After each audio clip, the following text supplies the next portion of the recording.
Little Red Riding Hood.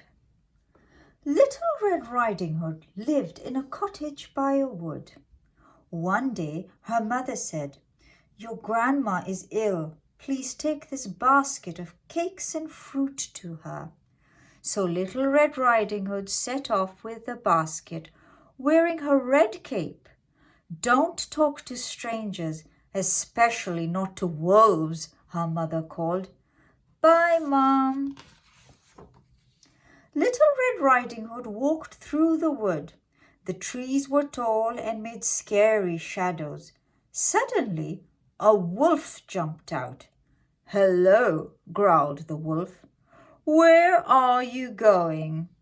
"I'm taking some cakes and fruit to my grandma," said Little Red Riding Hood. "What a sweet child you are," said the wolf. "Why not pick your grandma some flowers too?" With that, the big bad wolf ran off, leaving Little Red Riding Hood happily picking flowers. Little did she know the wolf had raced ahead to Grandma's house. When he arrived, the wolf knocked softly on the door. "Let me in, Grandma," he called. "I've brought you some cakes and fruit." "It's me, Grandma."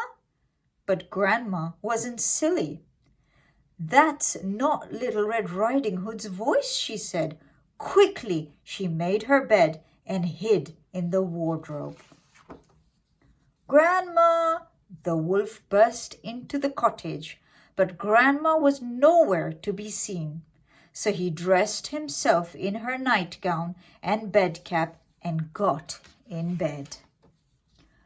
"Grandma, it's me." Soon Little Red Riding Hood knocked on the door.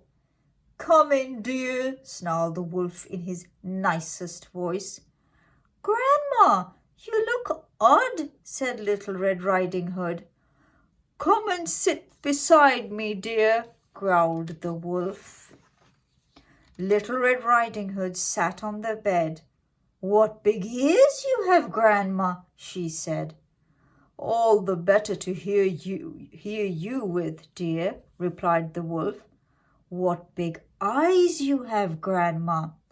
"All the better to see you with, dear." "And your teeth are just huge," exclaimed Little Red Riding Hood.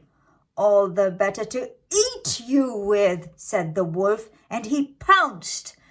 Bang, bang, bang! Little Red Riding Hood screamed loudly and ran away. The wolf leapt after her, but suddenly there was a banging at the door. Little Red Riding Hood opened the door. There stood a woodcutter who had heard her screams. He raised his axe. With a howl of fear, the big bad wolf dashed past the woodcutter, out of the cottage, and away into the forest. Then Little Red Riding Hood and the woodcutter heard a strange knocking coming from the bedroom. They opened the wardrobe door and out tumbled Grandma. "This is a cause for celebration," exclaimed Grandma.